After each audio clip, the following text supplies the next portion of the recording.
The Islamic State militants have massacred hundreds of people in areas in northern Iraq and eastern Syria. In recent weeks, they've been accused of killing at least 80 members of Iraq's Yazidi religious minority and 700 tribesmen who oppose them in Syria. CCTV's Jessica Stone tells us about the origins of the Islamic State fighters and what they hope to accomplish.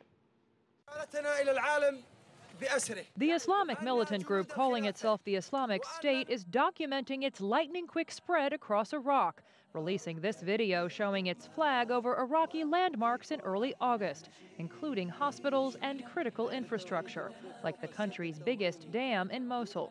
The Iraqi military and American intelligence experts apparently caught off guard. They have refined the insurgent and terrorist tactics that we've seen over the past decades, and they're using all of them. A formidable force which has taken over a swath of territory between Syria and Iraq, about the size of Belgium. IS can trace its beginnings to al-Qaeda in Iraq back in 2003.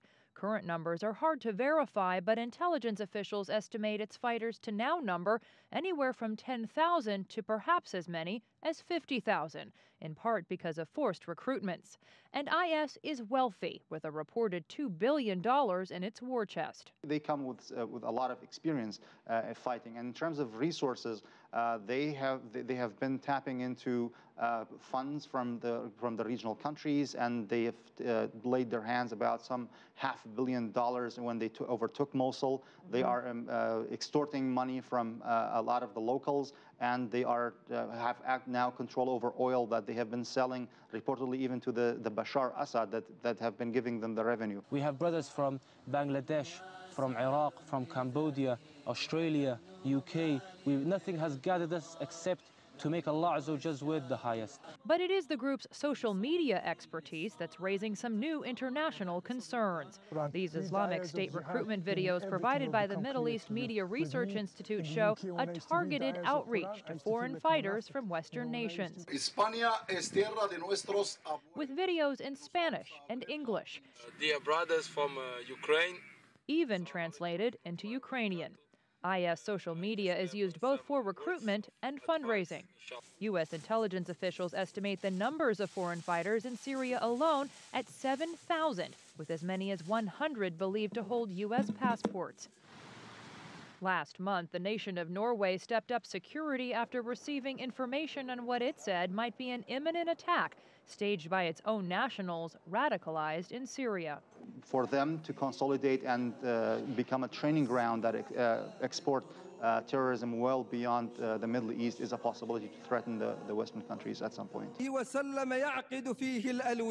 When IS leader Abu Bakr al-Baghdadi declared a caliphate or Islamic State in July, he sought to differentiate IS from al-Qaeda, claiming a higher level of ideological purity. The group had already established a reputation for more brutality and more sophisticated recruiting and social media techniques.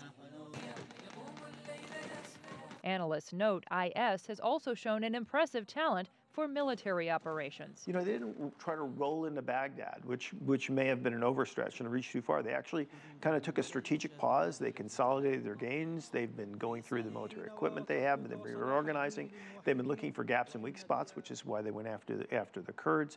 IS is also armed with American weapons and equipment given to the Iraqi military and taken during its advances. In fact, last week, U.S. airstrikes targeted an MRAP being operated by IS forces. MRAPs were one of the signature life-saving armored vehicles designed to protect American troops in Iraq and Afghanistan from roadside bombs.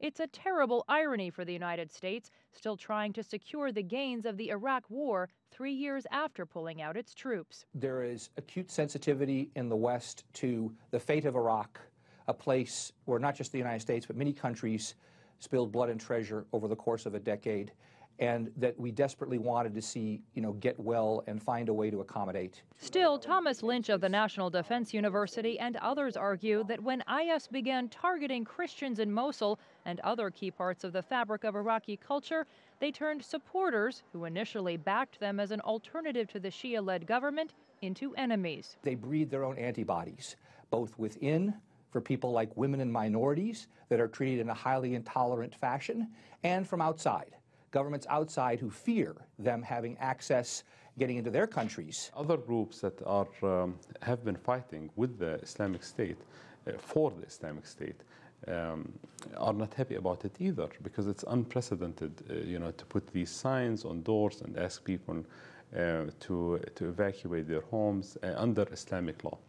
Still, it is very clear from reading the Islamic State's magazine, which was published back in Ramadan, that they have the money, the know-how, and the ideological commitment to proceed with their campaign to wipe out all of those who disagree with them in the regions they target. The question now is whether the new Iraqi government can build the type of consensus needed inside Iraq with limited military support from the U.S. and Europe to effectively fight back.